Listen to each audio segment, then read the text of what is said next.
लम्हे ज़िंदगी के मैं प्रस्तुत करती हूँ किताब बोलती है। आपकी दोस्त, आपकी होस्ट पूजा भारद्वाज आपके समक्ष है एक नई किताब लेकर। आप सभी ने पहली किताब जो लिखी थी डॉक्टर निगार रिजवी जी ने, धूप के आंसू, उसको बहुत प्यार दिया और मेरी प्रार्थना है कि आप उसे अमेज़ॉन से ख़रीदें और उसको और प्यार दें और वो किताब पूरी पढ़ें। और आज मैं दूसरी किताब शुरू करने जा रही हूँ जो है आदरणीय सविता सयाल जी की, जो गुड़गांव में रहती हैं। उनका जन्म 17 अगस्त दिल्ली में हुआ था। शिक्षा MA संस्कृत M.Ed की है उन्होंने। सेवानिवृत्त प्रधानाचार्य रह चुकी हैं। अध्यक्षा हैं ज्ञानपुंज क्लब की। उपाध्यक्ष हैं वरिष्ठ नागरिक काव्य मंच की। उपाध्यक्ष हैं विश्व मैत्री मंच की। पुस्तकें हैं उनकी क्षितिज, गुनगुनाती इंद्रधनुष जिंदगी, धूल के फूल, वाह दोस्ती और ताश का घर, जो कि है एक लघु कथा संग्रह, जिसको आज मैं आप सभी के समक्ष पढ़ूंगी। ताश का घर। रेत के घरौंदे होते हैं, ताश का घर होता है। जब बनता है तो बहुत अच्छा लगता है, मगर जब बिखरता है तो अपने चिन्ह छोड़ जाता है, निशान छोड़ जाता है। आखिर वो क्या निशान है? क्या वो ताश का घर बन पाया या वो भी अपना निशान छोड़ गया? क्या कहानियाँ हैं इसके अंदर? क्या भाव लिखे हैं आदरणीय सविता सयाल जी ने इसके अंदर? तो वह पहले मैं पढ़ना चाहूँगी, वह मेरा भ्रम था, लेखिका की कलम से। देखते हैं आदरणीय सविता सयाल जी ने इसमें क्या लिखा है, क्या भ्रम था आखिर उनका। मित्रों, कुछ समय पूर्व तक जब मैं किसी पत्रिका अथवा समाचार पत्र के साहित्यिक पृष्ठ पर कोई लघु कथा पढ़ती थी तो मुझे लगता कि लघु कथा लिखना बहुत ही सरल होगा। बस एक दो पात्रों की परिकल्पना कर कुछ पंक्तियों की एक छोटी सी कहानी रच डालो, हो गई लघु कथा। लेकिन जब लघु कथा लिखने के लिए कलम उठाई तो अनुभव हुआ कि लघु कथा लिखना किसी चुनौती से कम नहीं था। तब जाना कि एक लघु कथाकार को कितने बड़े दायित्व का निर्वाह करना पड़ता है। उसे एक मंजे हुए खिलाड़ी की भांति नियमों और सीमाओं में रह बांधकर अपने शब्द कौशल से गागर में सागर भरने का कार्य तो करना ही है।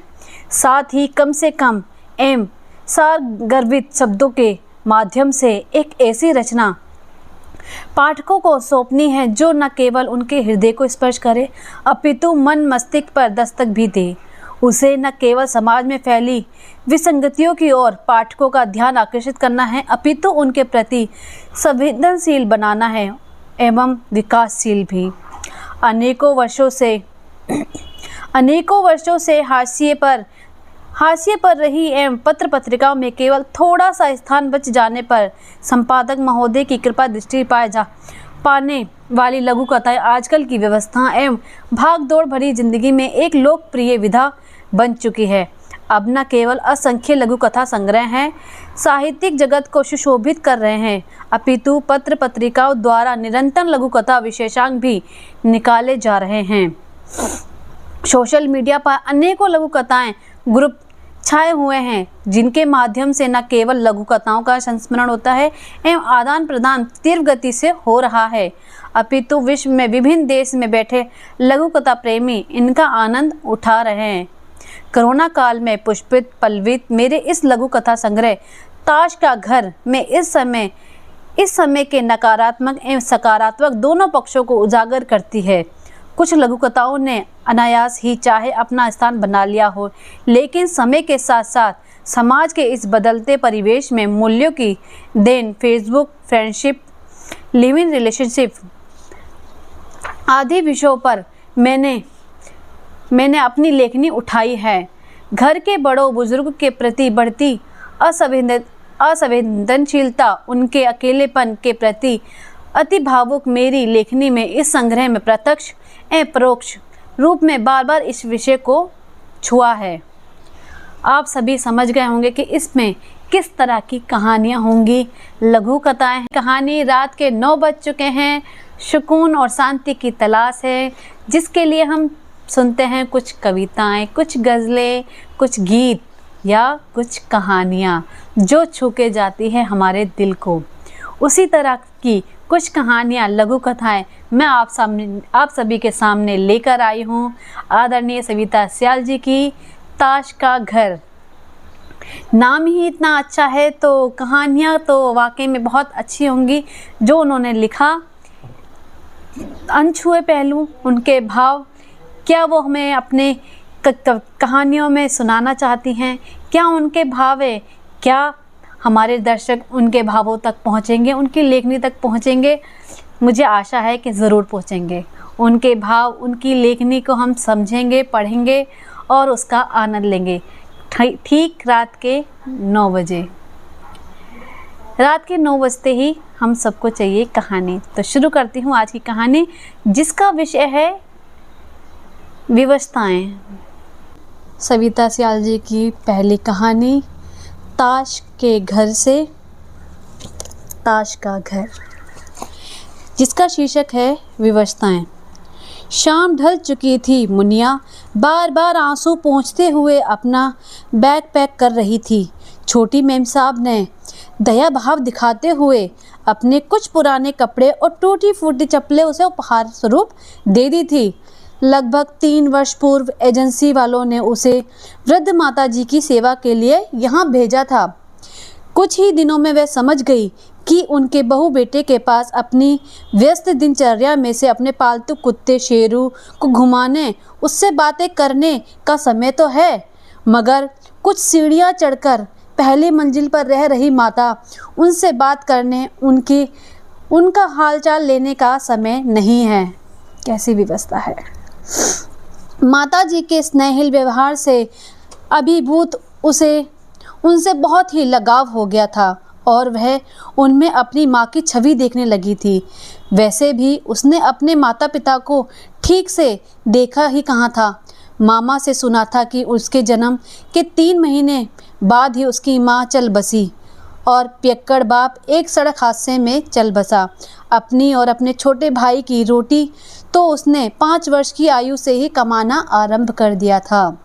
पहले घर के कामों में मामी का हाथ बटाकर और फिर 7 वर्ष की आयु में कोठियों में काम करके मामा भी चतुर व्यापारी निकला। जैसे तैसे वह बड़ी हुई, उसके काम के दाम बढ़ाता चला गया। अब पिछले कुछ वर्षों से वह एक एजेंसी के साथ है जो मामा को मोटी रकम भेजते हैं। वह ये सोचकर संतुष्ट है कि इन सब के बदले मामा उसके छोटे भाई की गांव में देखभाल तो कर रहा है और स्कूल भी भेज रहा है। लेकिन अब वह घर बदल बदल कर थक चुकी थी। किसी एक घर में टिककर बैठ जाना चाहती थी, जहां उसे पेट भर रोटी मिले, थोड़ा सा प्यार मिले और संरक्षण मिले। दुर्भाग्य से 2 दिन पहले ही एक छोटी सी गलती के कारण छोटी मेम साहब उससे इतनी नाराज़ हो गई कि उसकी माफ़ी को नज़रअंदाज करते हुए दूसरी मेड को भेजने के लिए एजेंसी को आदेश दे दिया। अगले ही दिन एजेंसी वालों ने उसे वापस आने का फरमान जारी कर दिया और एक नए घर में ड्यूटी पर जाने का आदेश भी मिल चुका था। वह माताजी के सामने गिड़गिड़ाई और उसे अपने पास रखने को मिन्नतें करते हुए उनके पैरों में पड़ गई। उधर माताजी ने मेरे सभी फैसले अब मेरी बहू लेती है। मुनिया बिटिया, मैं चाहकर भी तुझे अपने पास नहीं रख सकती। अपनी व्यवस्था झलकते आंसू से वह बता रही थी। रात भर वह माताजी के सिरहाने बैठकर सुबकती रही। बूढ़ी माताजी को भी नींद कहाँ आ रही थी। भविष्य के प्रति हृदय के लिए वह मुनिया का हाथ पकड़ रात भर करवटें बदलती रहीं। दोनों और चुप्पी थी, केवल व्यवस्थाएं आपस में बात कर रही थी। केवल व्यवस्थाएं बात कर रही थी। ये वो व्यवस्था है कि कुछ बातें अनसुनी होती है, अनकही होती है, सिर्फ दिल से दिल तक पहुंचती है कि आखिर उस बच्ची के मन में क्या चल रहा था वो माँ ही जानती थी, क्योंकि उसको भी तो एक बेटी मिली थी जो उनसे प्यार से बात करती थी। बड़े बूढ़ों को क्या चाहिए? प्यार, लगाव, जो उसे उस मुनिया से मिला था। मगर आज वो भी उस घर को छोड़ के जा रही थी। क्या थी? एक व्यवस्था थी। बहुत अच्छी कहानी आदरणीय सविता स्याल जी। अब हम चलते हैं उनकी दूसरी कहानी की तरफ, एक दोस्ती ऐसी भी। शीर्षक बहुत मज़ेदार है। आखिर क्या है वो दोस्ती, सुनाती हूँ आप सभी को। लो दादाजी, ये आया एरोप्लेन आपके पास आया, इसमें बैठकर जल्दी आओ, जल्दी जाओ। मेरे घर 5 वर्षीय क्षितिज ने 7 वाले फ्लैट में व्हील चेयर पर बैठे एक वृद्ध की ओर अपना कागज का बना हुआ जहाज उड़ा दिया। उधर उनके नौकर ने फुर्ती से खींचकर उन्हें पकड़ा और वह जोर से ठहाका लगाते हुए उसका परीक्षण करने लगा। अरे वाह बेटा, ये तो बहुत ही सुंदर है, मुझे भी सिखा दो ना, ये कैसे बनता है। बच्चों जैसी मासियों में चेहरे पर लाते हुए उन्होंने कहा। सुबह शाम क्षितिज और दादाजी 2 बार की मुलाकात अब उनकी दिनचर्या बन चुकी थी, जिसकी दोनों उत्सुकता से प्रतीक्षा करते थे। क्या करें, पूरे शहर में लॉकडाउन के कारण सभी घर में बंद जो थे। क्षितिज के पापा मम्मी दोनों आजकल वर्क फ्रॉम होम के कारण लगभग पूरा दिन लैपटॉप पे काम करते थे और वह अकेला बेचारा बोर हो जाता। दूसरी ओर चलने फिरने में असमर्थ एक वृद्ध व्हील चेयर पर अपनी बालकनी में आकर बैठते। उनके बहू बेटे भी पूरे दिन ऑनलाइन काम में व्यस्त रहते थे। धीरे धीरे दादाजी और क्षितिज की चुटपुट बातचीत दोस्ती में बदल गई। अनुभवी दादाजी उसे नए नए कहानियाँ किस्से सुनाकर उसका मनोरंजन करते, तो डील के अनुसार क्षितिज भी रात को याद हुई एक नई कविता कहानी उन्हें सुनाता। अब वह अपनी पेपर कटिंग के डिज़ाइन और नई बनाई हुई ड्राइंग भी उन्हें दिखाकर खूब शाबाशी लेता। इस मुलाकात का आकर्षण क्षितिज से दूध का गिलास और नाश्ता भी बिना किसी सिर खपाई के फिनिश करवा देता था। दादाजी अपनी दिनचर्या निपटा बालकनी में आने के लिए ललायित रहते थे। उम्र के अंतर को ठेंगा दिखाती यह दोस्ती उन दोनों के ही नहीं, उनके परिवार के सभी सदस्यों पर मुस्कान ले आती थी। वाह, बहुत सुंदर दोस्ती थी। और ये दोस्ती तो वाकई में सही कहूँ तो मुझे भी पसंद है। अपने बड़ों से दोस्ती करना मुझे बहुत पसंद है। इसीलिए लम्हे ज़िंदगी में बहुत जो हमारी टीम है वो भी काफ़ी बड़े लोगों की है, जो सभी 60+ हैं, और जो मेरी सखी हैं वो मेरा साथ देती हैं, और जो हमारे बड़े बुजुर्ग हैं वो मुझे सलाह देते हैं कि पूजा इस काम को ऐसा कर। ये दोस्ती मुझे बहुत पसंद है क्योंकि इसमें अहंकार नहीं है, इसमें मैं नहीं है, इसमें है प्यार, विश्वास और सही राह की मंजिल। वाह। आज की आखिरी कहानी सुनाती हूँ मैं आपको, जिसका शीर्षक है छोटी सी कहानी है, जैसा कि लिखा गया है लघु कथा भोजन क्रम। अरे विधु, खाने का समय हो चला है, खाना खाकर जाना। साक्षात देने के पश्चात अपने समय के जाने माने साहित्यकार 80 वर्ष प्रीतम जी ने युवा पत्रकार से कहा। कोई बात नहीं सर, वैसे भी हम पत्रकार घर से पेट पूजा कर ही चलते हैं। पता नहीं काम की भागदौड़ में खाने का समय मिले या ना मिले, खाना नहीं तो चख लेना। प्रीतम जी ने अपना शब्द कौशल दिखाते हुए कहा। कह तो दिया, परंतु संपन्न बहु बेटों से पर पूर्णतः आश्रित वह मन ही मन डर रहे थे। थोड़ी देर में पत्रकार को एक कमरे में बर्तनों का शोर और कुछ लोगों की बातचीत करने की आवाज़ें आने लगी। वह प्रतीक्षा कर रहा था कि अब उन्हें भी भोजन के लिए निमंत्रण आएगा, लेकिन ऐसा नहीं हुआ। उसने देखा 2 नौकर उनके सामने 2 थालियों में भोजन ढककर बाहर की ओर ले गए, और कुछ समय पश्चात जैसे ही खाली बर्तन लेकर लौटे साहित्यकार संभल कर बैठ गए और उनके चेहरे पर एक चमक आ गई।